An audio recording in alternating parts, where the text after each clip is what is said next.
हमारे पास इस प्रकार कंफर्म करने के लिए कई चीजें हैं। ஆம், ஜான் தன்னுடைய ஃபர்ஸ்ட் எபிஸ்டல்ல இந்த காரியங்களை சொல்றார். यूहन्ना जब पत्री लिखते हैं, पहली पत्री में इस प्रकार से वो बोले हैं। ஃபர்ஸ்ட் ஜான் पहला यूहन्ना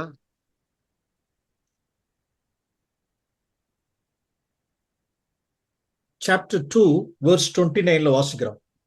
पहला यूहन्ना दूसरा अध्याय का 29। ஆ,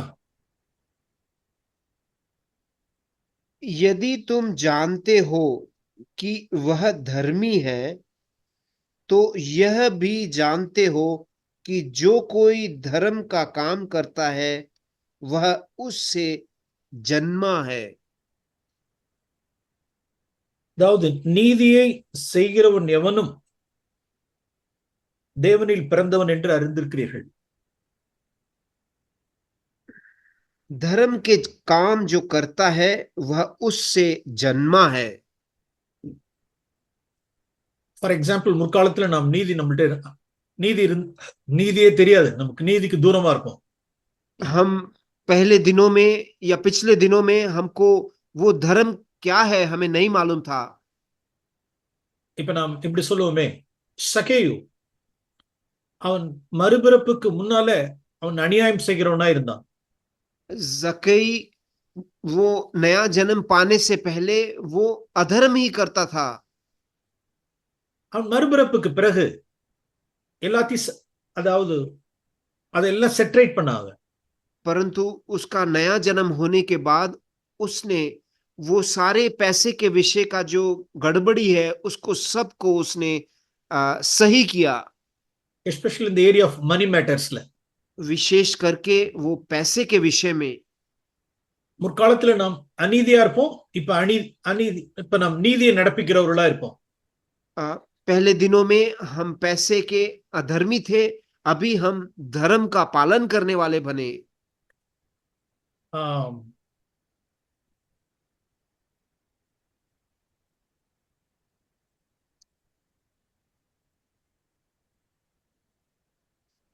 சோ நாம் இன்னொரு காரியத்தை நாம் பார்க்கிறோம். एक और चीज को हम देखते हैं। ஆம். அதே சாப்டர் वही अध्याय में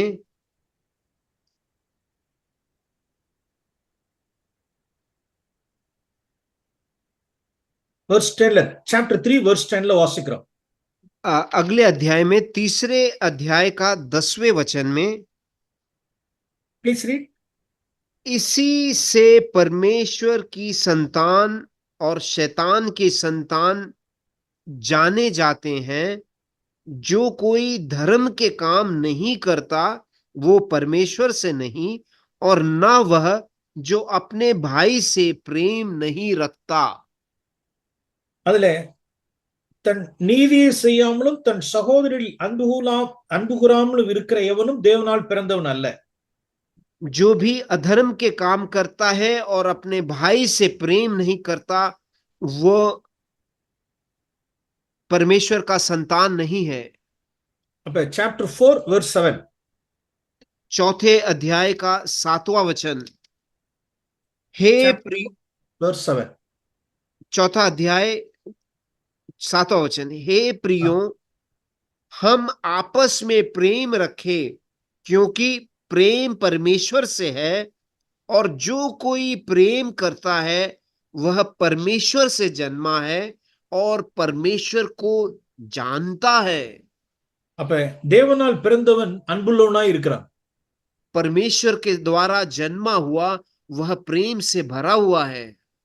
முற்காலத்தில் நாம் மறுபிறப்பு அடையாத நாட்கள் நம்முடைய இருதயத்தை நாம் அடைச்சிருந்திருக்கலாம். जब मैं पिछले दिनों में परमेश्वर को नहीं जानता था तो मैंने मेरे हृदय को इस प्रकार से प्रेम के बिना बंद करके रखा था। மன்னிக்காம இருக்கலாம். मैं माफ नहीं करता था। இருதயத்துக்குள்ள ஒரு பிட்டர் ஆட்டிடியூடோட இருக்கலாம். एक कड़वाहट के साथ मेरे हृदय में मैं हमेशा रखा करता था। ஒருத்தவங்க மறுபடியும் பிறந்துட்டாங்க அப்படின்னா அவங்களுடைய இருதயம் அன்பினால் நிறைஞ்சிருக்கு. एक जब उसका नया जन्म प्राप्त होता है तो उसका हृदय में वो प्रेम से वो भर जाता है। Okay, one more. இதுல நிறைய காரியங்கள் இருக்கு. इसमें कई चीजें हैं। एक और चीज நான் बताना चाहता हूँ। ஒன் மோர் சொல்றேன். एक और बताता हूँ। இதான் இதெல்லாம் இப்படிதான் நம்மள கன்ஃபார்ம் பண்ணிக்கணும், whether I am born again or not அப்படிங்கிறதுக்கு we can confirm with these verses. इन 1 वचनों John 5:18, 1 John 5:18. 1 यूहन्ना 5 का 18वां वचन, इन वचनों के द्वारा हमें अपने आप को जांचना है और वो स्थिर करना है कि मैं नया जन्मा हूं।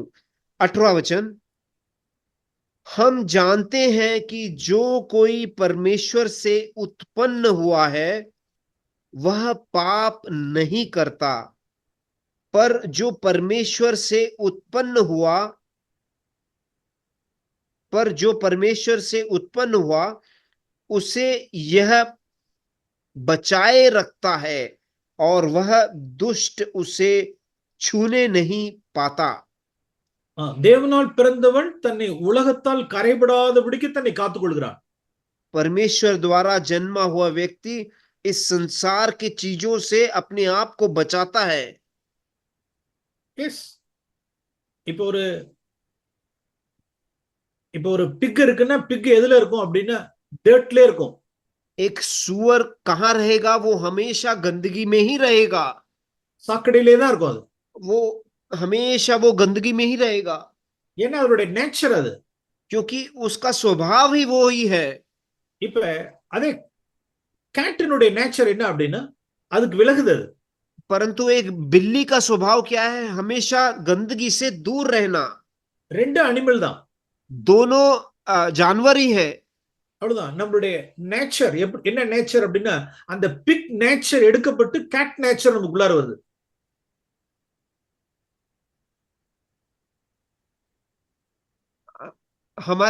हमारे अंदर वो क्या बदलाव आना चाहिए? वो सुअर का स्वभाव को हटाकर वो बिल्ली का स्वभाव हमारे अंदर आना चाहिए।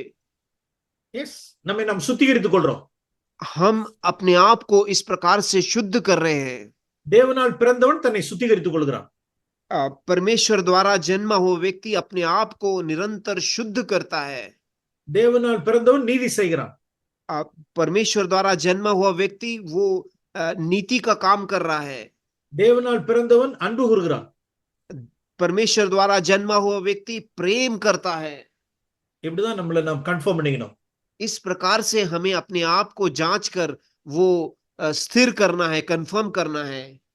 இந்த நமக்கு இது இந்த மறுபிறப்பு சமயத்துல இந்த நம்மளுடைய பழைய மனுஷன் இயேசு கிறிஸ்துவோடு கூட சிலுவையில் அறையப்பட்டாயிட்டுங்கிறது நாம் விசுவாசிக்கிறோம். हमें यह विश्वास करना है कि जब हमारा नया जन्म होता है, वो जो पुराना मनुष्य हमारे अंदर है पाप करने वाला, उसको परमेश्वर यीशु के क्रूस पर वह भी मारा गया है करके। மறுபிறப்பின் போது தேவன் பரிசுத்த ஆவியானவர் நம்மளுடைய புதிய மனுஷனை தேவன் உள்ளார் கொடுக்கிறார். जब हमारा नया जन्म होता है तो वो पवित्र आत्मा द्वारा वो आत्मा हमारे अंदर उंडेला जाता है और वो नया मनुष्य वहां पैदा होता है। இது ஆண்டவராகிய இயேசு கிறிஸ்து நாம் விசுவாசிக்கும் பொழுதும் நாம் மனம் திரும்பும் பொழுதும் நமக்குள்ளார நடக்கிறது.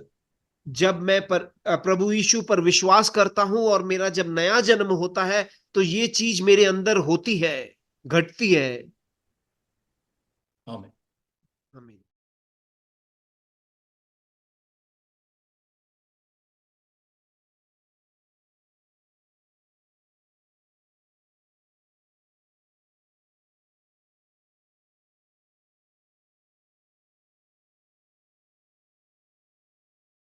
ஓகே, நாம் இங்கே வாசிக்கிறோம். பிரசங்கின் புஸ்தகம்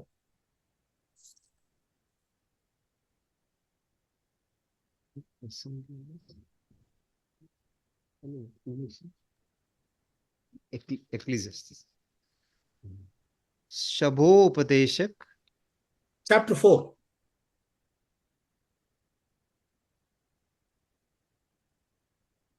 चौथा अध्याय, शभोपदेशक चौथा अध्याय verse 7.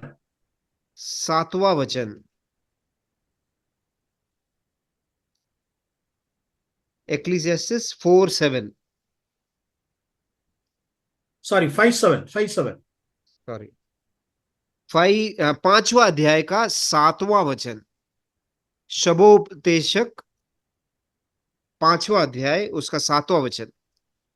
क्योंकि स्वप्नों की अधिकता से व्यर्थ बातों की बहुतायत होती है, परंतु तू परमेश्वर का भय मानना।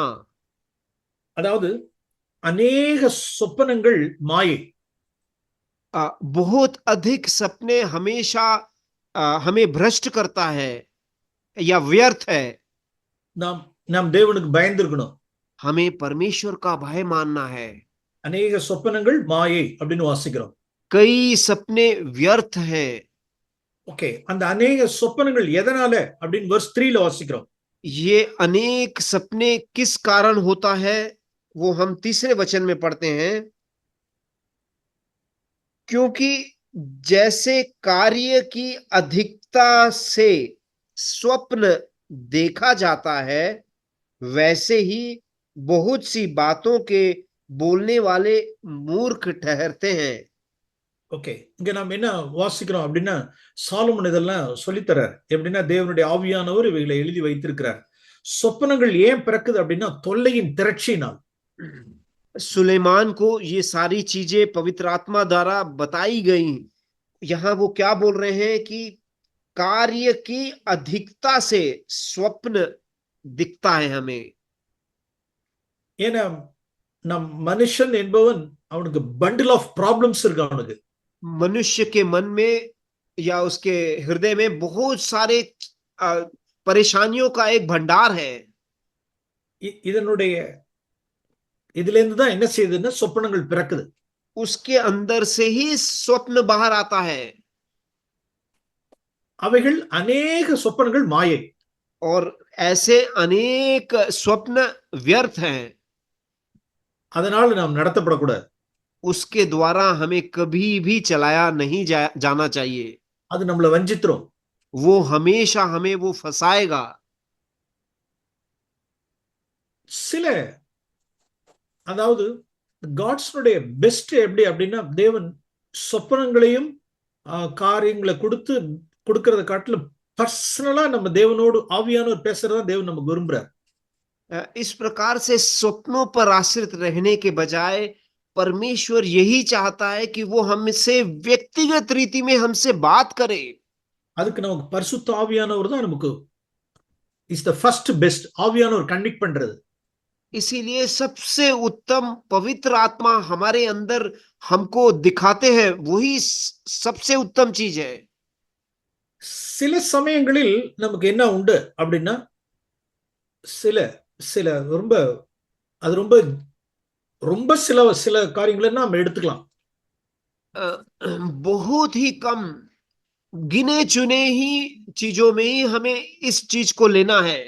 யோப் 33, ஜாப் சாப்டர் 33. யோब का पुस्तक 33वां अध्याय। இப்படிப்பட்ட தரிசனங்களா இப்படிப்பட்ட சொப்பனங்களா இருந்தா நம்ம எடுக்கலாம். इस प्रकार का स्वप्न रहा तो हम उसको ले सकते हैं। ओके, चैप्टर 33, 33वां अध्याय योग का, आयुब का पुस्तक, वर्स 15, 15वां वचन। आयुब 33 का 15वां वचन।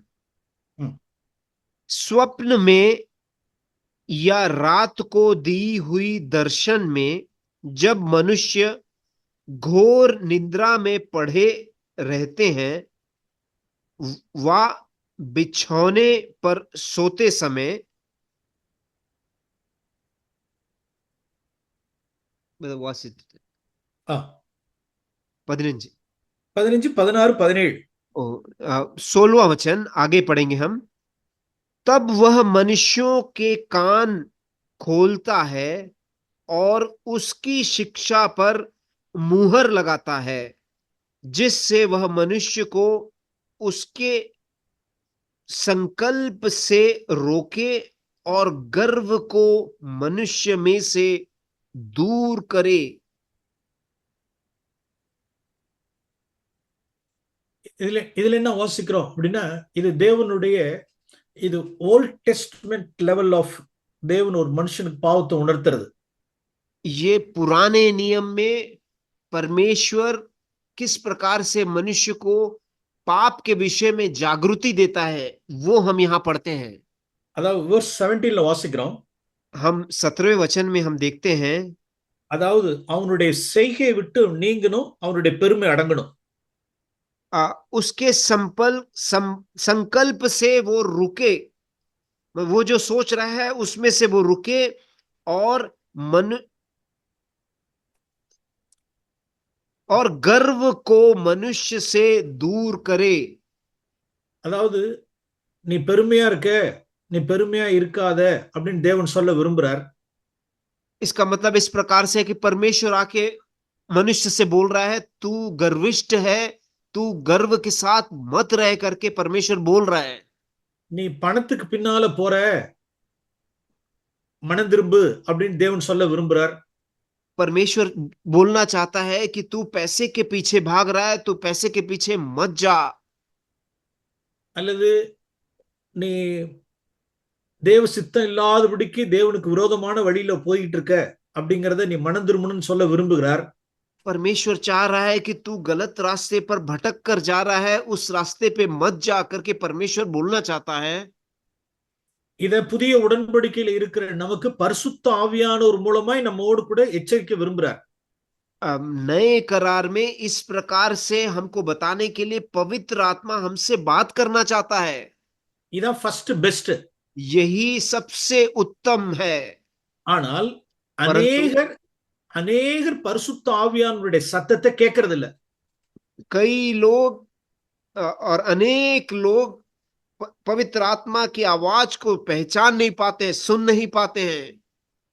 ஆகையினால் தேவனுக்கு வேற வழி இல்லாதபடிக்கு தேவன் இன்னொரு காரியத்தை செய்றார்.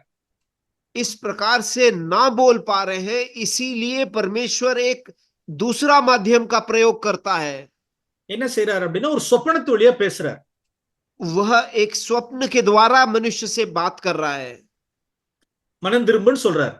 वो बोल रहे हैं कि तू तेरा मन फिरा, पश्चाताप कर। இதுவும் தேவனுடைய வழி. यह भी परमेश्वर का ही रीति है। ஒரு மனுஷன் இதுலயும் மனம் திரும்ப விரும்பல, கனவுல சொப்பனத்துல சொல்லி மனம் திரும்ப விரும்பலன்னா, अगर इस प्रकार से स्वप्न देने के बाद भी वो पश्चाताप नहीं करता है, தேவன் இன்னொரு வழியை வச்சிருக்கிறார். तो परमेश्वर ने एक और रास्ता बनाया हुआ है। அதான் verse 19. वही है 19वां वचन। தேவன் அவனை வந்து என்ன செய்ய வேண்டியதா இருக்குன்னா சிக்ஷிக்க வேண்டியதா இருக்கு, தண்டிக்க வேண்டியதா இருக்கு. तो उसे ताड़ना भी होती है, उसे ताड़ना देते हैं। verse 19. 19वां वचन, उसे ताड़ना भी होता है कि वह अपने बिछौने पर पड़ा पड़ा तड़पता है और उसकी हड्डी में लगातार झगड़ा होता है। ஓகே, இதெல்லாம் தேவனுடைய வழிகள். இதெல்லாம் ये सब परमेश्वर की रीतियां हैं। எது ஃபர்ஸ்ட் பெஸ்ட்? सबसे उत्तम क्या है? பரிசுத்த ஆவியானவர் மூலமா சத்தத்தை கேட்கிறது. पवित्र आत्मा द्वारा उसकी वाणी सुनना। நாம் அதுக்கு ஆயத்தமா இல்ல அப்படின்னா சொப்பனத்துல பேசுறது. अगर उसके लिए हम तैयार नहीं हैं तो दूसरा स्तर है स्वप्न के द्वारा परमेश्वर हमसे बात करना। அப்ப இப்படிப்பட்ட சொப்பனங்களை எடுத்துக்கலாம். तो इस प्रकार का स्वप्न हम ले सकते हैं। ஆனாலும் अनेक சொப்பனங்கள் மாயை. परंतु कई सपने व्यर्थ हैं। சொப்பனங்களை கொண்டு நாம் நடத்தப்படக்கூடாது. हमें स्वप्न के द्वारा नहीं चलाया जाना चाहिए। இல்ல ஆவியானவர் உங்களுக்கு கைட் பண்ணுவார். पवित्र आत्मा आपको चलाएगा। ஓகே.